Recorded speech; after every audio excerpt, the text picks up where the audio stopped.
Hello, my name is Stephen Choate, Director of Roman7.org. This is the seventh book of the Bible, the book of Judges.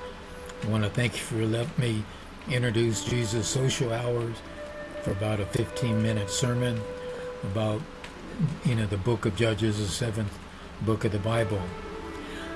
Thank you very much. It's all presented by Roman7.org, our webpage for affordable housing to build for people under Jesus. Book of Judges is going to be a series of new people from Moses, and we're going to talk about Joshua as the next person to come in and lead the Israelites.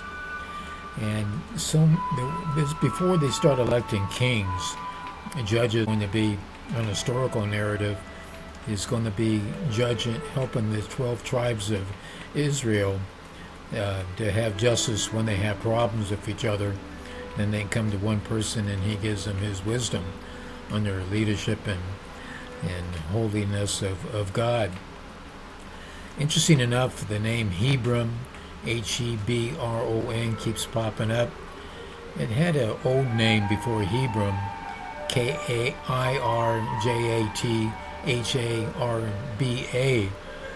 and basically it's going to be the level of the four, and that's going to be Abraham and Sarah and definitely Jacob, and then some research says the three sons of Anak too, the giants.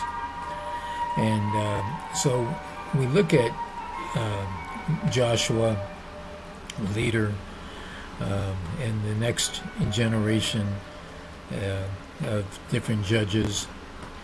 And we're going to see that Deborah is definitely one of them as a judge, and she becomes, a leader in battle with her general Baca. And so we see that judges can also be leader of the military armies. Deborah was a prophet blessed by God. Then we see a general, warrior general in the book of Judges, and that's going to be Gideon. We know him in 2025 as Gideon's Bible, giving their mandate is to give all Bibles to everybody in the world. Gideon had an army, started out under the Spirit of God. Gideon, he had an army that he gathered of the 12 tribes of Israel, 22 soldiers.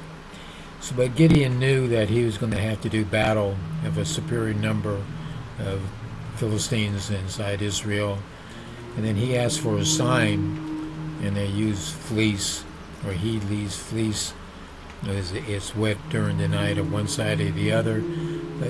But it was on his lack of trust in God. Show me a miracle, and then if you show me a miracle, then I'll go to war. And this is one of the few times that God allows to be tested. And versus Abraham, there was no thing that God tells me, he just does it. It did not need a sign, but it was dew on the ground for this fleece, wet on one side, the next morning is wet on the other side. And that became powerful for Gideon to gather 22,000 soldiers. Thank God, let Gideon know that I don't want 22,000 soldiers leading the battle on the Israelites, because if I do, then Israelites are going to think that their numbers worked for the battle. So he told them to go ahead and tell these 22,000 soldiers that if you have fear, I don't want you, and 12,000 left. Then now we're dealing with 10,000 soldiers. Then God told Gideon that I don't want 10,000 soldiers.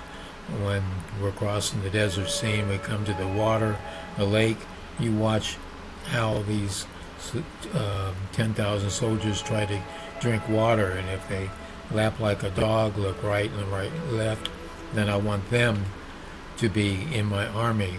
Then that number came down to 300. Now, the 300 men going against an enemy force that counted like grasshoppers, we can sing 20, 30,000. camels without numbers. And then God took it down to 3 different groups of 100, 100, and 100, and a trumpet in one hand and a lantern in the other hand. Obviously your sword is on your side. And God told Gideon that have all 3 different numbers of 100, 100, and 100 to blow the trumpets at the same time, wave the lanterns. And the enemy heard this, saw this, and they all fled. And then Gideon pursued and tried to probably go back and get more soldiers, but they decimated the unlimited number of enemy. So that's Gideon as a general, listening to God and forming his army. Then it pretty well worked. Then as we start marching through the book of Judges, and then we come into another passage about the immoral men of Gilead. So there's a knock on the door. This gentleman, he brings an angel of the Lord in. The old man is confronted by, the people, and I got a feeling that this was when the tribes of Israel, and the Benjamin tribe, and then the group of these Benjamins, they want to have this man brought out for sexual immorality. And strangely enough, the old man says, take my daughter, take my concubine, but leave this person alone because he's a guest in my house. And then as they take the concubine, then all night long, then these Israelites, the tribe of Benjamin, rape her, and then in the morning, the old man finds her at the foot of his door, and dead because of the sexual abuse. Then the old man takes the concubine, and he cuts her up into 11 pieces, 12 pieces, and he sends them to the other 11 tribes of Israel. And then from there, the story unravels that the 11 tribes of Israel form a number of 25,000, and then they descend on the tribe of Benjamin and destroy them all. And then they didn't completely wipe them out. They did save some of them, and then they forgave them. And then on the next type battle, they capture a city, grab these virgins, and give what they can to the tribe of Benjamin, let them repopulate themselves. So we see so much immorality, happening, like I'm guessing every 70 years in this saga of the Israelites coming in the promised land, where they get more judges to help them lead them, and as soon as they die, these judges, then the Israelites, probably 7 different times, go back to immorality, and God destroys them again, let them be captured. Then the Israelites go ahead and repent, and then God favors them again. Then on one of these generals, the Spirit of the Lord was with this Jephthah, Jephthaj, and they let him win a decisive, battle. And I think this one battle was a successful battle, and then they was able to capture 20 different cities. And Jephthah vowed that when he returned to his house, he said that I'm going to offer up as a burnt offering whoever answers that door. And sad, very sad, his daughter meets him at the door with thimbles and dances, his only daughter, because he had no other sons or daughter. And then his heart is broken. He explains it to his daughter, and then she basically, full of God, full of faith, is saying if that's the case, that if you promise a burnt offering to God to win battles, then you must kill me. And she asked her dad to let me go up to the mountains for 2 months some of my friends, and then I'll come back down and do what you got to do. And then it's really, really, really sad. Then he lets the daughter die because of a foul. Then we keep marching forward on this quest of battles being fought and judges, trying to help the Israelites find God, and then backsliding on the Israelites. And then we come into the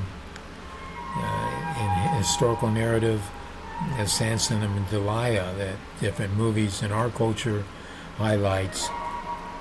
And Samson, his mother and his dad were told by an angel of the Lord appearing that your wife is barren, but don't let that stop you, because you're going to have a son. It's going to be Samson, and he's going to be in Nazareth, and he's going to be dedicated to God, and no razor cut hair on his head. So that's how Samson was brought into the book of Judges as a judge, and he was a judge for 20 years, and God blessed him. And then there again is kind of tragic. Samson wants to have these different women who are not of his tribe, or are not an Israelite, or not a Jew, and their fathers aren't circumcised. So he has one wife, and Philistine, and then she gets killed, and he avenges her to these Philistines that he murders or kills. Of a collarbone of a donkey, kills 1,000 Philistines. Then next thing he knows, he is attracted to a lady called Delilah, and then she, in a sense, gets approached by the Philistines, and they offer her 11 pieces of silver each, and if they can find the secret of his strength. And then he toys of Delilah and Samson 5 different times, saying that if this happens, I don't have no strength. And he lied to her because he wants to play her. And then after the 4th time, then he finally confesses, it's basically my hair. You cut my locks of hair, then I will lose my strength, because that was a secret that, that God gave me to have. So eventually they cut his hair. She collects the money. Philistines grab her and grab him, and then they bring him to their dungeon and cut 2 of his eyes out, tie him to a mill so he grains grain, and whip him. And then they have a big ceremony in their ceremonial hall, Philistines. They want to use him as a spectacle. So they bring Samson in. Then he tells, a little boy there to put my hand on one of the pillars, put my hand on the other pillars. Then he prays to God, give me strength. Because in this quest of him being a slave to the Philistines, his hair started growing back. Then God gave him strength one more time, and then he attacks the pillars, and then from there the whole building caves in, and 3,000 Philistines died, including Samson. And so Samson is a judge for 20 years, and he's really an example of the importance of faith and consequences of abandoning that faith and getting into worldly temptations. And so that's what we keep seeing throughout the saga of the book of Judges.